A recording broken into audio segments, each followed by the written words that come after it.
Buenas tardes, nos vamos en vivo a Casa de Gobierno. Hace un rato el presidente de la Nación mantuvo un encuentro con víctimas de violencia de género. Ahora está brindando la ministra Gómez Alcorta una conferencia de prensa. La escuchamos. 14 años y que se encontraba embarazada y fue víctima del femicidio de su novio. Escuchamos centralmente las particularidades que tiene cada uno de los casos, no todas las situaciones son iguales y sobre todo la enorme diferencia que implica cuando un caso tiene justicia y cuando los casos aún no tienen justicia. Les diría que fue uno de los temas que centralmente atravesaron la reunión. Muchísimos casos con aún impunidad, muchísimos casos en donde los propios familiares, además de tener que lidiar con la muerte de una hija, tienen que lidiar después contra el poder y en particular el poder judicial. No voy a hablar en nombre de ellos, solamente decir que la mayoría de los casos nosotros desde el Ministerio venimos acompañando, pero que el presidente entendió que era un modo de visibilizar estos hechos y que iba a hacer llegar también los casos que aún estaban impunes a las respectivas provincias para que en el ámbito de las competencias tomaran las medidas que tienen que tomar. Y por último también muy brevemente les pudimos contar aquellas principales líneas de acciones políticas que se están llevando adelante, sobre todo para prevenir estos hechos, para que efectivamente no haya un hecho más de femicidios. Les voy a dar la palabra a dos de los familiares para que ellos se presenten y les cuenten.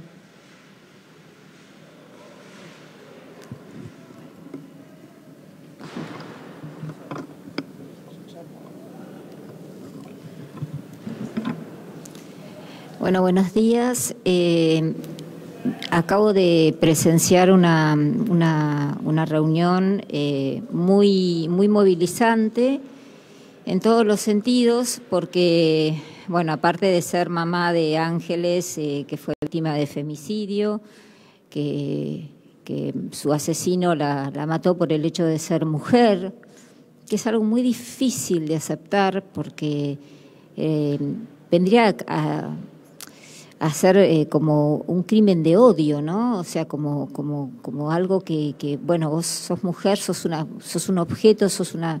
cosa, una pertenencia. Y bueno, y un poco lo que vimos fue que si bien cada caso tenía una particularidad y había muchos casos con impunidad y que no habían logrado todavía la justicia, que eso también es muy reparador y muy sanador, por lo cual es importantísimo que tengan acceso a la justicia y que tengan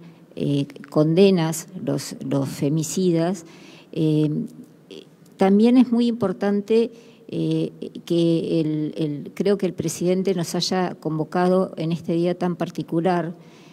como hablábamos recién, del aniversario del primer Ni Una Menos, que particularmente a mí me toca en un día muy sensible porque estábamos en pleno juicio de Ángeles en una de las audiencias más duras, que fue la audiencia de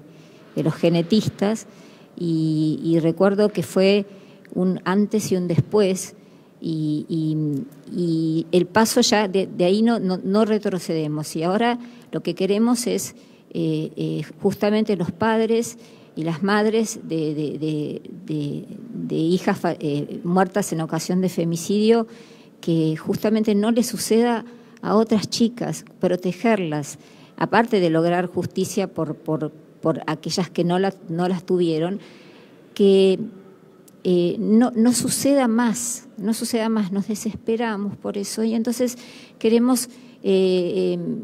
pedimos y sabemos que se está trabajando mucho en políticas sobre todo de concientización.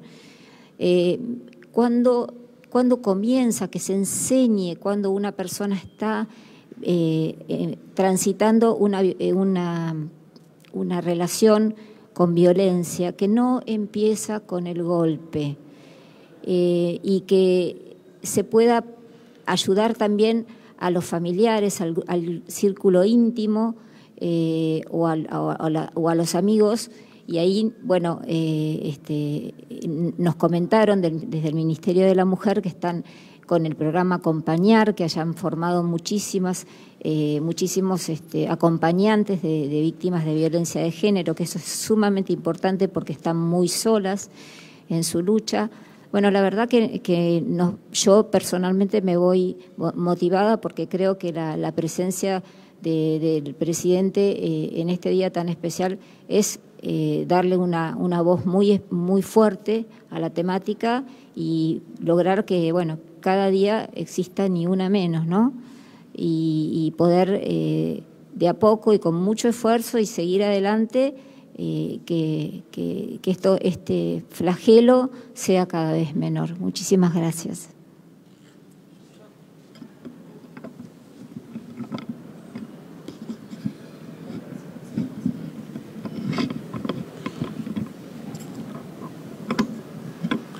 Bueno, yo soy Néstor García, Yuyo García, el papá de Micaela. La verdad que como lo dije cuando me tocó hablar, mucho agradecimiento, no solo por esto, sino que el Gobierno Nacional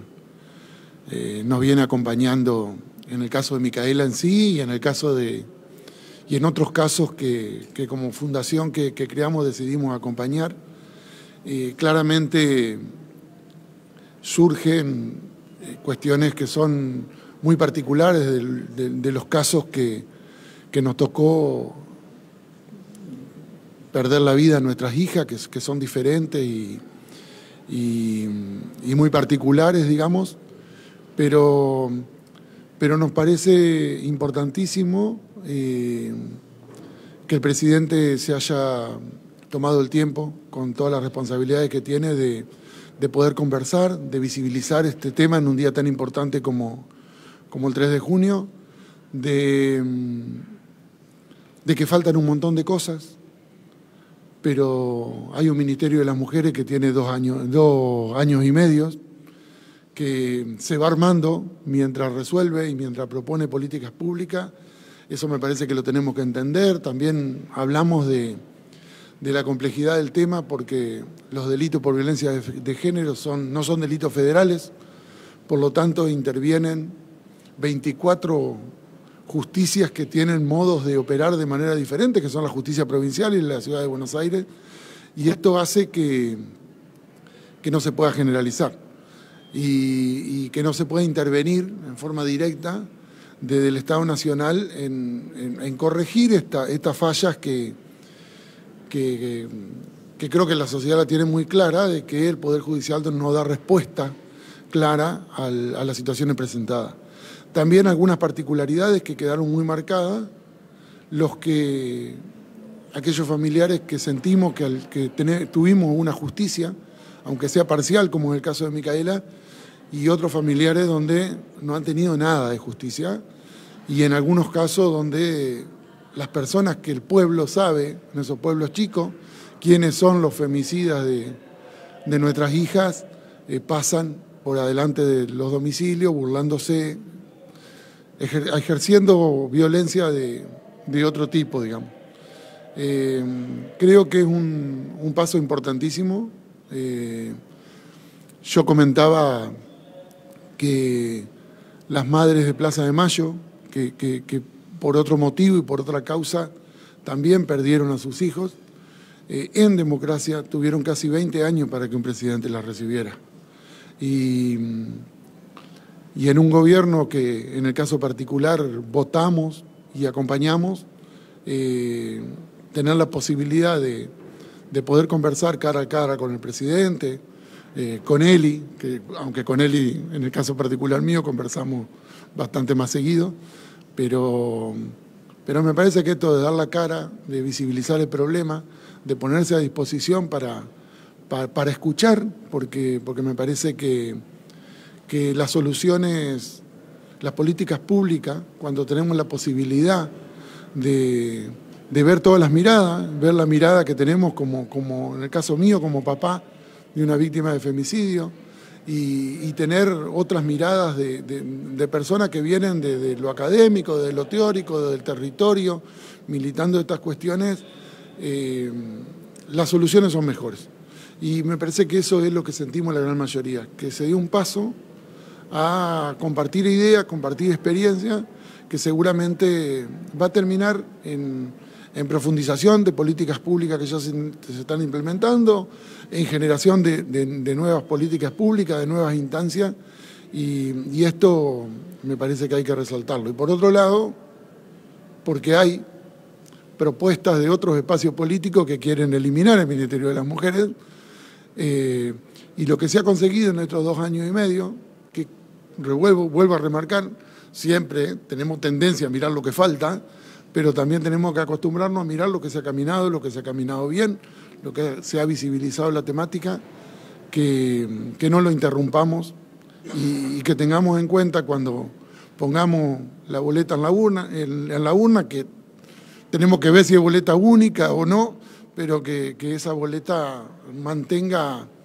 esta lucha y esta política pública de tener un ministerio donde se canalicen estas cuestiones. Creo que es importantísimo que este proceso que se inició en este gobierno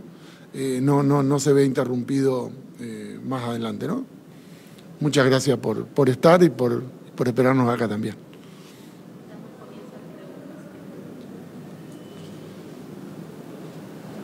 Hola. Sí, para el papá de Micaela. Más allá de la contención emocional que significa el encuentro con el presidente, que ustedes lo han expresado, ¿se habló de alguna manera concreta para llevar justicia a estos casos que han quedado impunes, sobre todo en las jurisdicciones del interior? ¿Y cómo cree usted que se ha avanzado en el tema de la concientización de la violencia de género? Bueno, el presidente se comprometió a hablar con los gobernadores de aquellos distritos donde alguien planteó problemas de forma particular, también aclarando de que cada poder del Estado es particular y la injerencia de un poder sobre otro también no es saludable para la democracia, pero siempre se puede hacer algo de la visibilización y de la participación. Y lo comenté también cuando me tocó hablar. Se habla muy poco de algunos ámbitos donde se está implementando la ley Micaela, y de manera muy bien. Todas las Fuerzas Armadas están implementando la ley Micaela, Ejército, Prefectura, Gendarmería, y en muchos lugares la policía, y de una manera bastante buena, digamos. Eso hay que seguir profundizándolo, y lamentablemente sucede que en los medios estas noticias no suelen aparecer muy seguido, y era una de las cosas que también me parece que tenemos que visibilizar, digamos. También entender que como está escrito en algunos documentos del ministerio que conduce Eli, de cómo debe implementarse la ley Micaela, se habla mucho de la educación popular, de la pedagogía de la pregunta, y también hay que avanzar sobre eso, porque es un sistema pedagógico que no lo tenemos incorporado de nuestra propia educación, de cómo hemos sido educados, digamos. Paulo Freire habla de que el sistema tradicional de educación es la educación bancaria. ¿Y por qué dice bancaria? Porque habla del depósito. Como que una persona tiene conocimiento y deposita conocimiento en otra persona que no los tiene. Y entendemos, como entiende el Ministerio, que para la ley Micaela debe implementarse otro mecanismo. También otra frase de Paulo Freire que dice: todos sabemos algo y todos ignoramos algo, por lo tanto siempre seguimos aprendiendo. Y esta pedagogía de la educación popular lo que fomenta es construir saberes colectivos a partir de saberes individuales y personales, con el diálogo como elemento facilitador de esa construcción de saberes colectivos. Y me parece que ese es el mecanismo, digamos. Es muy potente, porque nosotros en la Fundación nos dedicamos mucho a capacitar a la ley Micaela, cuando las conclusiones las sacan las personas que se están capacitando y que no quieren, y que esas conclusiones o que esa teoría no está impuesta de las personas que tienen a cargo la coordinación de esos talleres. Y esto no se da de la noche a la mañana, porque también hay que formar en la cuestión pedagógica para que esto trascienda. Hay muchas personas formadas en la temática de género, y paralelamente hay que ir formando en la metodología pedagógica para que esta implementación logre lo que está logrando. Creo que se está logrando en una escala muy chica todavía, pero que tiene un potencial de aumentar en una escala mucho más importante y eso lo vemos, lo notamos y vemos cómo las personas que pasan por una instancia de esta nueva modalidad, no nueva, pero de esta modalidad pedagógica acorde a la implementación de la ley Micaela, la abrazan, la toman y se comprometen, porque también en las capacitaciones los saberes nos tienen que pasar por el cuerpo. En el caso de las mujeres, desnaturalizar, y género disidente, desnaturalizar violencia que reciben, y en el caso de los varones, para darnos cuenta de la violencia que seguimos ejerciendo todos los días, esa violencia simbólica, que es lo que más nos cuesta, y digo nos cuesta porque me pasa, digamos. En las capacitaciones a mí me gusta mucho hablar de la violencia que ejerzo yo y que sigo ejerciendo, y tal vez sin darme cuenta, porque me parece que este elemento es el que realmente va a transformar las realidades, digamos. Hablábamos de que por ahí una política pública, una decisión del gobierno de aplicar una retención o quitarla o modificarla, tiene una aplicación inmediata. Los efectos en estos temas, donde depende de un montón de personas que tomen decisiones con perspectiva de género, claramente va por otro carril, claramente tenemos que armarnos de paciencia, y como decía acá la mamá de Ángeles, que nosotros tratamos de que lo que le pasó a nuestra hija no le vuelva a pasar a otras chicas, y que el dolor, que sabemos que lo vamos a tener de manera permanente, no lo tengan que pasar a otras mamás y otros papás, y otras abuelas y otras hermanas y otros hermanos por estos temas, digamos. Creemos que eso, porque también se habló ahí, es como a pesar de lo que nos pasó a nuestras hijas, tratar de que, porque creemos que nuestras hijas del lugar que nos están pidiendo esto, hagamos algo para que el resto de las mujeres y las generaciones futuras no tengan que pasar por los dolores de lo que ellas pasaron y por los dolores propios, digamos, tal vez en una postura bastante egoísta, pero no es grato saber que nunca más vamos a tener la posibilidad de un abrazo, de un beso, de un diálogo y hasta de una pelea con nuestras hijas. Y eso me parece que lo que nos une a todas las mamás y a todos los papás es tratar de transformar la realidad para que a otras personas no les suceda.